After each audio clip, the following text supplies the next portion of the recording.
পালিয়ে গিয়েছে তারা এবং তাদের দূষণদেরকে আইনগতভাবে নিষিদ্ধ ঘোষণা করতে হবে।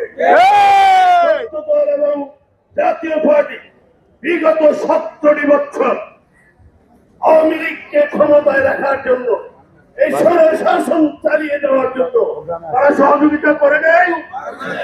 সুতরাং তাদের এই দেশে রাজনীতি করার অধিকার নাই।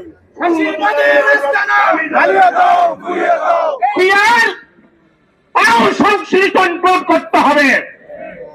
তারা নাকি এখন কেউ কেউ পিয়ার বুঝে না, না বুঝেটাই স্বাভাবিক।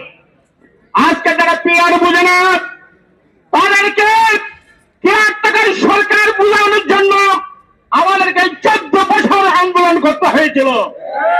এখন ভালো করে বুঝেছে ফেডারেল সরকার ছাড়া কোন নির্বাচন হতে পারে না।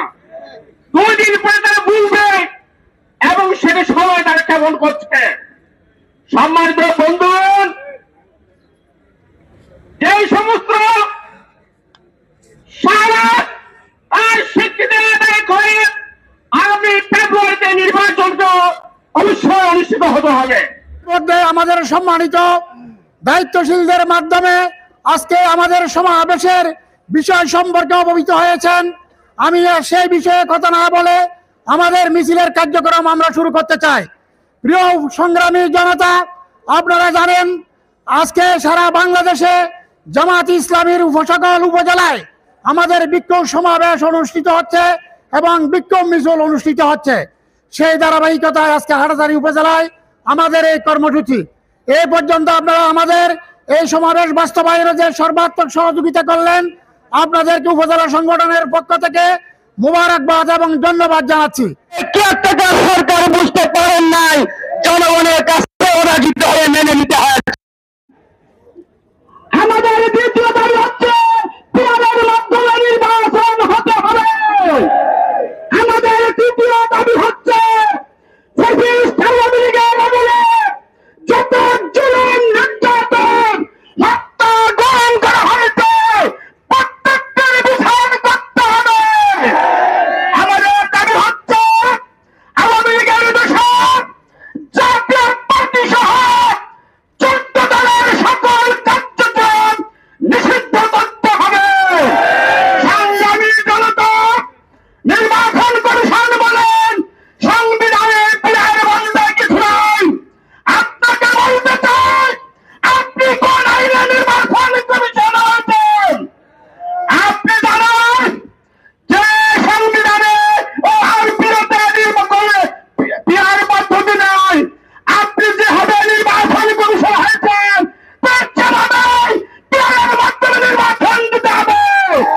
আপনি পিয়ার দিয়ে থাকতে হবে, আপনাকে পদত্যাগ করতে হবে। দলীয় সরকাররা দেশকে শাসন করেছে। দলীয় সরকাররা সামান্য ব্যবধানে 10 কোটি ভোটারের মধ্যে 6 কোটি ভোট পেয়ে আর 4 কোটি ভোটারদেরকে নিগৃহীত করেছে।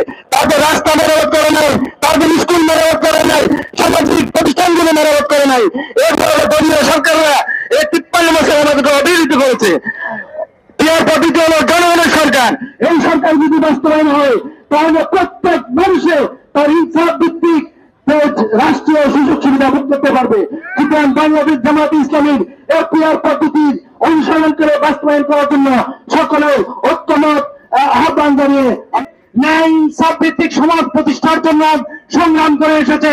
পিয়ার পদ্ধতি সহ 5 দফা দাবি বাস্তবায়নের জন্য যে 5 দফা দাবি প্রণয়ন করেছে এবং ঘোষণা করেছে, এটা হচ্ছে বাংলাদেশের আপামার জনতার মুক্তির দাবি। এই দাবি বাস্তবায়নের জন্য আমরা রাস্তায় নেমেছি। এই দাবিগুলো বাস্তবায়ন করে আমরা ঘরে ফিরে যাব। ফ্যাসিবাদের করার জন্য যতগুলো করা দরকার, ফ্যাসিবাদ যাতে বাংলাদেশে আর পুনরাবৃত্তি না হয়, ফিরে না আসে, এই জন্য বাংলাদেশ জামাত ইসলামী এই কর্মসূচিগুলো ঘোষণা করেছে। ধারণ করতে পারেনি, যার কারণে আবার আমরা পিয়ার পদ্ধতি সহ আওয়ামী লীগের নিষিদ্ধ জাতীয় পার্টি সহ যে 14 দল ছিল তাদেরকে নিষিদ্ধের দাবিতে আজকে আমরা এখানে উপস্থিত হতে হয়েছে।